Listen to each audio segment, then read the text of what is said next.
أتيت إليك يا رب العباد. أعوذ بالله السميع العليم من الشيطان الرجيم. بسم الله الرحمن الرحيم. إن الصفا والمروة من شعائر الله، فمن حج البيت أو اعتمر فلا جناح عليه أن يطوف بهما، ومن تطوع خيرا فإن الله شاكر عليم.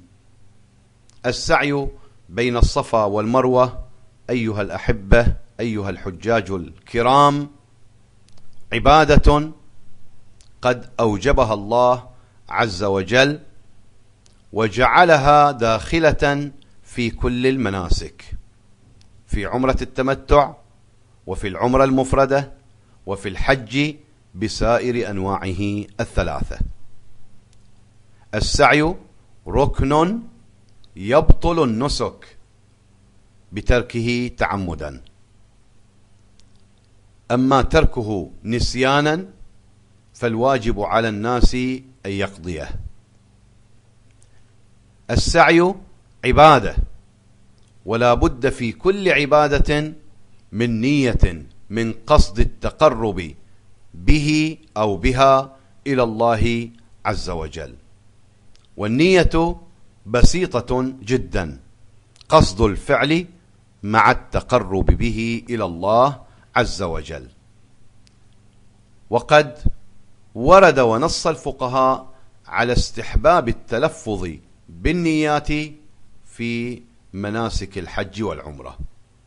ولو قال الساعي حين بداية سعيه: أسعى بين الصفا والمروة 7 أشواط في عمرة التمتع لحج التمتع، حج الإسلام لوجوبه قربة إلى الله تعالى، لكفاه هذا.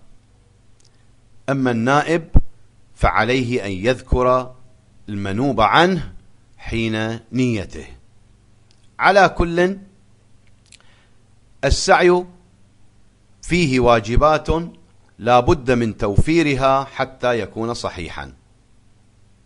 الواجب الأول أن يبدأ بجبل الصفا. من جبل الصفا يبدأ بنيته ثم يشرع بالسعي. الختم بجبل المروة، هذا هو الواجب الثاني.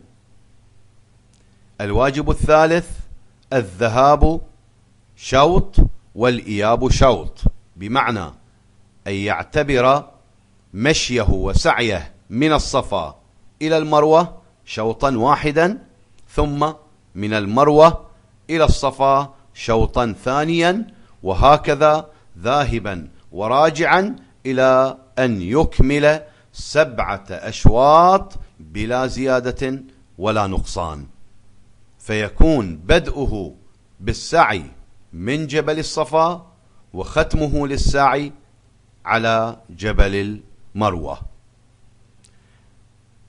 السعي في الطريق المتعارفة هذا أيضا من الواجبات، بمعنى أن يسعى في الموضع المخصص للسعي، فلا يخرج من باب ويدخل من باب آخر ثم يكمل سعيه، هذا غير صحيح. أيضا استقبال الجبل المطلوب بمقاديم بدنه، فحينما يكون ماشيا من الصفا عليه أن يجعل مقاديم البدن مستقبلة لجبل المروة، وهكذا بالعكس حينما يكون راجعا من المروة يكون مستقبلا لجبل الصفا. الاستدارة البسيطة بالوجه والرأس لا إشكال فيها. الموالاة العرفية ينبغي مراعاتها في السعي. بعض الفقهاء يحتاط بالقول بوجوبها، بمعنى أن يوالي بين أشواط سعيه ولا يفصل بينها بفاصل زمني طويل.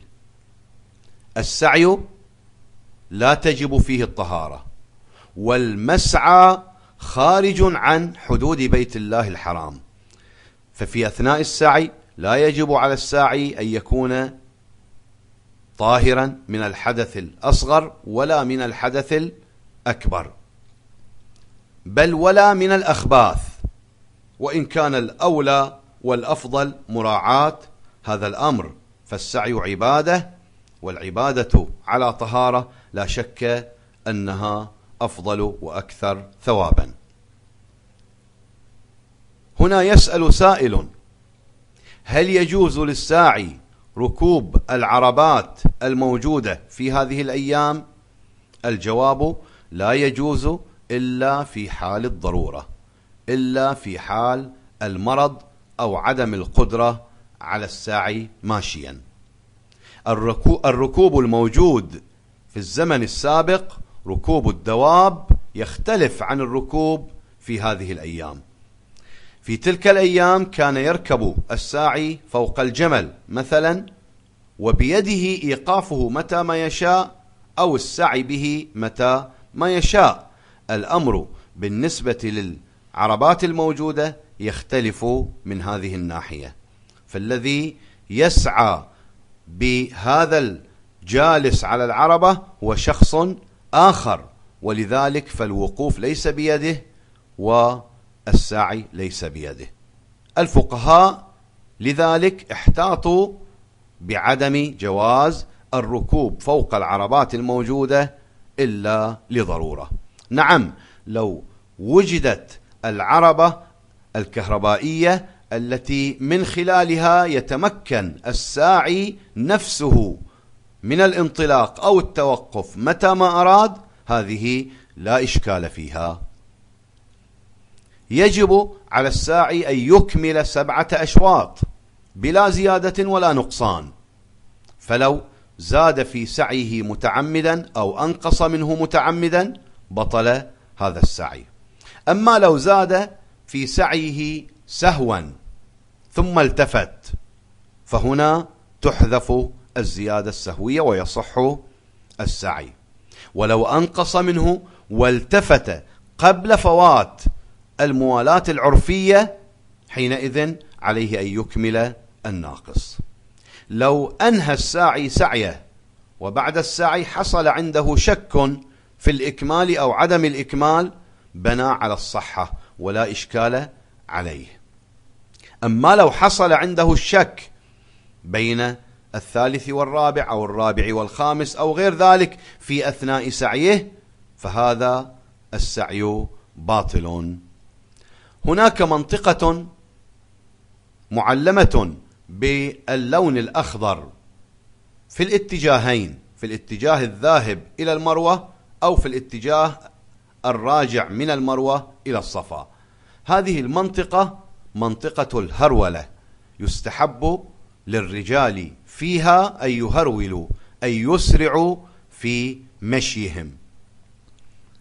هذه الهرولة مستحبة للرجال فقط، أما النساء فلا يستحب لهن ذلك. من أهم ما يحافظ عليه الساعي قراءة القرآن، الدعاء بالمأثور عن آل محمد صلوات الله وسلامه عليهم أجمعين، أيضا وطلب الحوائج في أثناء السعي، فإن السعي عبادة عظيمة ولا ينبغي أن تخلو من ذلك، ولا ينبغي أن يشغل الإنسان نفسه فيها بالكلام الخارج عن العبادة. والحمد لله رب العالمين، وصلى الله على سيدنا محمد وآله الطاهرين. أتيت إليك يا رب العباد.